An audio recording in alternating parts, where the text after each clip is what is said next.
Shalom, shalom. We're the real Hebrew Israelites coming in week in, week out to prophesy the downfall of this current kingdom. Want to give all honor, praises, and glory to Yahweh, Ba'ashem, Yahweh Shai, Ba'ashem, Rakakadash. Double honors to the apostles and elders of great millstone that rule well.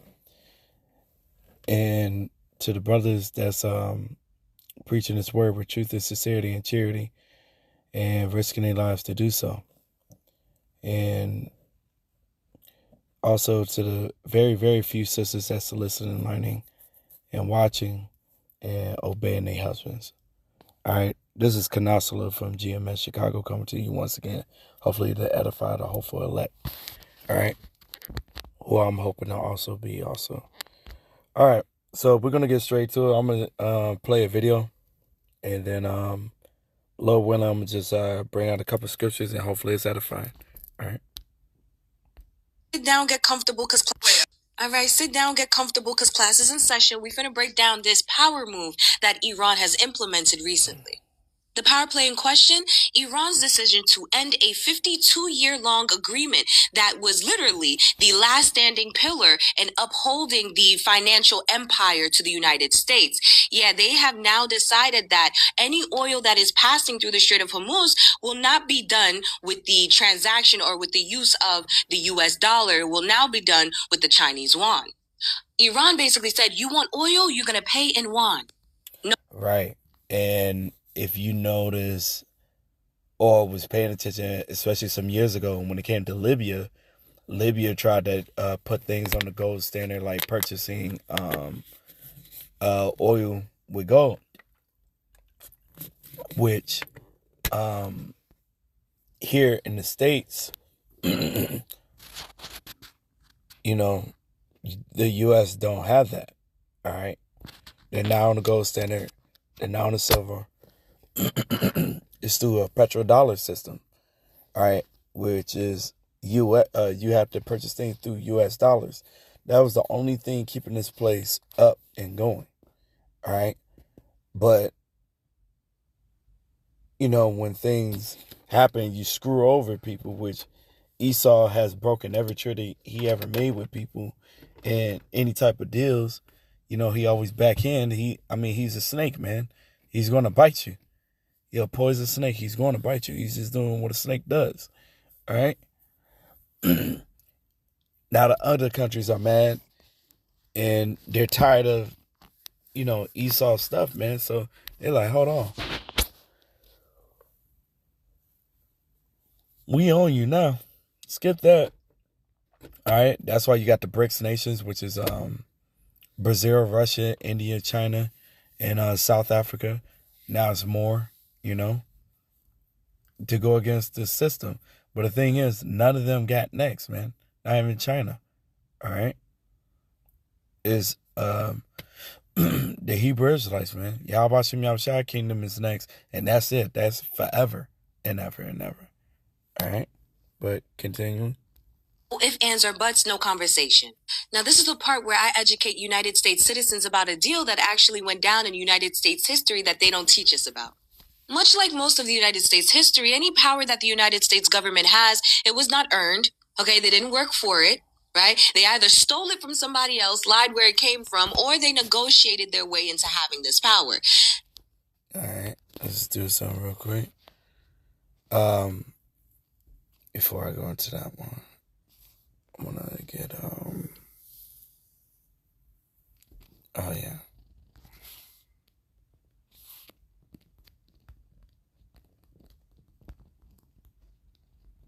Mm-hmm.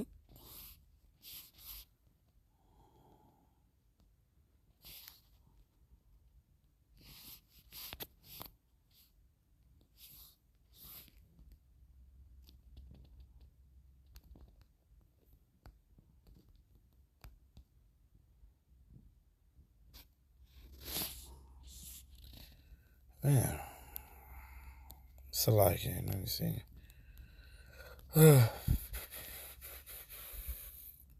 Yeah, John 10:10. It says John 10:10. The thief, I put the devil, but same thing. The thief cometh not but for to steal and to kill, which is supposed to be murder, and to destroy. I am come that they might have life and that they might have it more abundantly. All right, so Esau, Edom, the thief, the devil, which devil means deceiver, um, he's here to just, his whole thing is to steal, murder, and destroy, man. All right, back to it. This is kind of the case with this 52-year agreement that is now ended. The United States dollar power was never earned. Okay? The United States government never earned it. They never worked for it. They negotiated it. And this happened back in 1971. See, back in 1971, President Nixon printed more dollar bills than the United States Gold Reserve could actually back up. He did this to be able to fund the Vietnam War. Then he abolished the gold standard entirely. He just got rid of it entirely, forcing the United States to now rely solely on the US dollar. But there wasn't shit backing it up, right? So now he had to make a trip. President Nixon had to make a little trip. In 1974, President Nixon took that trip to Saudi Arabia, where he was able to meet with King Faisal, I believe that's his name, and he did so in order to propose a deal, an offer. The offer? Sell oil that is passing through the Strait of Hormuz using only the United States dollar for exchange of military protection, American military protection. King Faisal said yes, thus giving birth to what we now call the petrodollar. So yeah, the petrodollar. Now that every country that needed oil, right, had to buy dollars in order to make these exchanges, to make these transactions, the world now became slaves to the United States dollar. Central banks worldwide were now forced to hold the United States dollars in reserves. A currency backed by nothing but oil has now successfully created an unlimited demand, global unlimited demand for itself. Now you see, Iran has sovereign rights over the Strait of Hormuz, okay? They control it and have been controlling it. We are talking about 20% of the world's oil passing through that passing route daily, okay? Daily. And Iran controls that. They control access to that, which is why when the United States and It's Not Real decided that they were going to bomb Iran, they closed off access. They said, you're not getting no oil from the Mideast. So now officially for a month and 4 days, entering its second month, the United States has had no access to oil via the Strait of Hormuz. An action that doesn't just affect the United States' access to oil via the Strait of Hormuz, but it affects 20% of the world's access to oil via the Strait of Hormuz. Hence why you see Donald Trump trying to put pressure on Iran to accept this ceasefire plan that really only benefits the United States, and it's not real. But this is the reason why you see that happening, because these major global energy leaders are on Donald Trump's ass for this war that he has now started that is affecting the oil market. So for a little over a month, Iran had blocked successfully a lot of Western powers from being able to receive oil via the Strait of Hormuz. But now they have issued out a new policy stating, we will conduct business, we will sell you the oil so long as the transactions are done using the Chinese yuan and not the United States dollar, thus ending a 52-year-long agreement.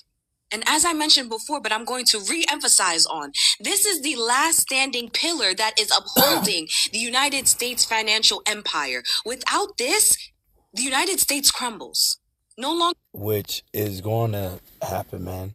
This is the daughter of Babylon. Babylon meaning confusion. All right. Is going to crumble. It's crumbling now. And a real man of the Lord, real women that believe in the truth will be happy to see this and hope that it keeps going, because who will want to still be in this hell, man? All right. We want to go home. We're tired of waking up and have to work multiple jobs and this and that, and, you know, eating food that's not real, drinking drinks that's not real, you know, filled with preservatives, this and that. The air you breathe is crap. Unruly children, you know. Then you got Esau that's over you, man. It's crazy.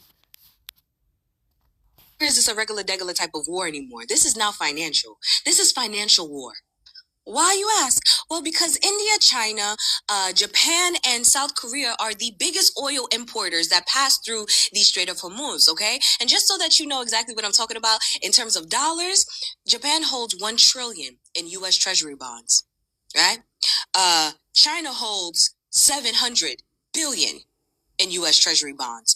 We have India that comes in third at 241.6 billion in U.S. Treasury bonds. And then lastly, South Korea with 124.9 billion Treasury bonds. We're talking about almost $3 trillion. $3 trillion.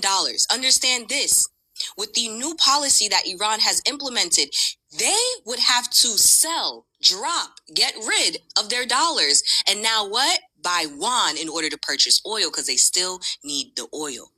The moment these nations, these four nations, drop the US dollar, they dump the US dollar in exchange for yuan to buy oil, it's over for the United States.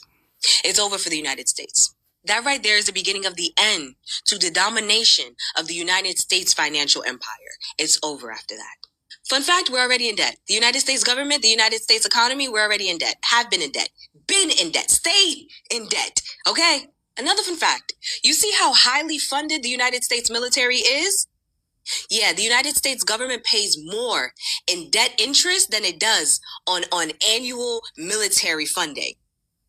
Yeah. The United States debt trap is finally closing in. It's finally closing in. Did you know, as a United States citizen, that the United States government has to refinance $8 to $9 trillion worth of debt this year? This year, they got to do that? So now, if interest rates rise, even just a slightest bit, the United States is looking at paying annually $1 trillion in interests. $1 trillion annually in interest alone. The only solution was to print more dollar bills. Print more dollar bills. The world buys those dollars, uses it to purchase oil. Now Iran said, fuck you. After 52 years, Donald Trump ended an agreement that has literally been keeping the United States economy, financial empire afloat. It's over now. It's over now. There is no solution now. Because as I stated before, the only solution that the United States government had was print more dollars. World buys. Print more dollars. World buys. The world always had a reason to buy because they needed oil. Iran just gave them a reason to no longer need a reason to buy. And gave them the ultimate reason. It's over. All right. Yeah. Right. It's over. All right. So let's go to this. This is Habakkuk 2:6. Shall not all these take up a parable against him and a taunting proverb against him and say, woe to him that increases that which is not his? How long? And to him that laid himself with thick clay. That thick clay is debt, man. All right. And that's what's happening, man. Or been happening. It's just got to the point because think about it. Every year they always had this thing of raise the debt ceiling, raise the debt ceiling, raise the debt ceiling, right? Ain't no, that's over with, man. And Lord willing, we don't see none of that. It's just them saying no, you're through, all right? Because once gas prices go up even more, where it's like, I don't know, $8 to $10 a gallon, nobody's going to be maneuvering anywhere. You know what I'm saying? Everything's going to be at a standstill. And ultimately, all this stuff is order out of chaos, man. Crash everything so it could go digital. And they'll say, hey, here's the problem, but hey, we got a solution. And these dumb niggas is going to fall for it. And they're going to go digital, man. All right? Their whole thing is to give everybody the C-hip, you know what I'm saying, under the skin, where you can't buy nor sell without it. And we're getting there. You know? We're literally at the door with this. And yeah, we sound like a broken record and stuff like that. But hey, you better be prepared than underprepared. All right? Because it's going to happen. Think about how many brothers got that call, especially when that C-19 went off, you know what I'm saying, back in 2019 to 2020. right? And that was just a shadow of things to come, man. It's gonna be a round two, second round KO, man. Second round knockout. Like the rapper Cannabis put out that song a long time ago. Second round KO, man. This is where we at with it. Gotta get yourself together, get yourself in line. You know what I'm saying? With the Lord, Yahweh Bashem Yahushai, man. If not, you're gonna go down with this place too, man. Thus saith the Lord. All right? Because he's coming back and he's gonna set things straight. All right? Jeremiah 51:9. We would have healed Babylon, but she is not healed. Forsake her, and let us go everyone into his own country, for her judgment reaches unto heaven and is lifted up even to the skies. All right? Now, yeah, they could have healed her. No country want to deal with this place, man. Everybody's slowly leaving. All right? They're not trying to deal with America, man. First off, they're saying we've been getting these countries been saying that they've been getting fucked over so long, and now it's like, yo, we can actually freely leave, man, from his grasp. But newsflash, that might happen, but at the same time, the Lord is going to judge these other countries too, man, and these other nations. You're not getting out of it because of how y'all treated Israel, man. Yasharallah. All right? You reap what you sow, man. All of y'all deserve what the fuck is coming to you and what you're going through. And Esau is on the top of the list, man, to get judged. And you niggas too, man. You on the list too. 2/3 I'm talking about. All right? Got, let's see. Yeah, man, because Iran, you know what I'm saying, has control over the Straits of Hormuz, all right? And these other countries are getting a little bit of a backbone, saying F this place. And Iran was telling them, like, hey, man, if you want this oil, man, you got to get rid of all them U.S. military bases, man. This, Joel 3:10. Beat your plowshares into swords and your pruning hooks into spears. Let the weak say, I am strong. Yeah. All right.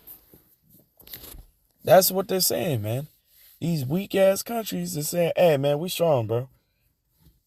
All right. They ain't the only ones that got them nukes and stuff like that. These other countries are saying the same thing. Like, that's nothing new. And some of them, you got to remember, Ishmael is a wild man.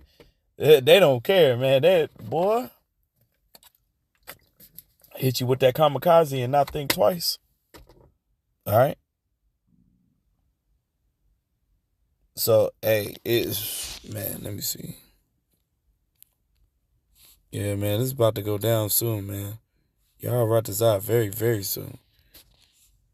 This is Isaiah 47:1.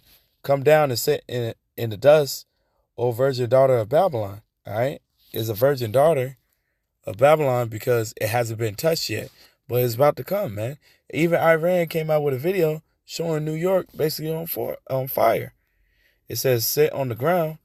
There's no throne, O daughter of the Chaldeans, for thou shalt no more be called tender and delicate. Right? All right? Take the millstone and grind mill. Uncover thy locks. Make bare the leg. Uncover the thigh. Pass over the rivers. Right, man. They being discovered, man. And very fast. But it started off with the apostles on down, man, through Yahweh Bashem Yahushai being exposed, man. Now you seeing, stuff that we've been talking about coming to pass very fast. Thy nakedness shall be uncovered, yea, thy shame shall be seen. I will take vengeance, and I will not meet thee as a man. All right? The Lord ain't going to meet these goofy mugs like a man. It's over with. And the Lord is the one that's controlling everything, man. He controls the king's heart, man. The king's mind. Esau is in a trick bag, man. This dude believed his own hype, so freaking much that he forgot who was in control, which is Yahweh Bashim Yahushua, man. But he gonna get that wake up call very soon, man. Yahweh Ratazah, you know what I'm saying? We get out of here quick, man. Hopefully, yeah. I'm just hoping, man. But anyway, hopefully this is edifying. Want to give all honor, praise, and glory to Yahweh Bashim Yahushua, Bashim Rakakadash, that honors to the apostles and elders of Great Millstone that rule well, and to the brothers that's preaching this word with truth and sincerity and charity and risking their lives to do so. And to the very few sisters that's listening, learning, and watching and obeying their husbands, to y'all say shalom and abba. Until next time.